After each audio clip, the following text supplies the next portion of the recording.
The mouse who is the queen of animals. One day, a mouse was walking in the forest. Suddenly, a snake appeared. The mouse was afraid of the snake. However, the mouse said to the snake, "Aren't you scared of me? I am the queen of animals." The snake did not believe the mouse.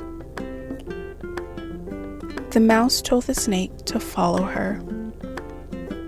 The animals ran away as soon as they saw the snake behind the mouse. The snake believed the mouse was truly the queen.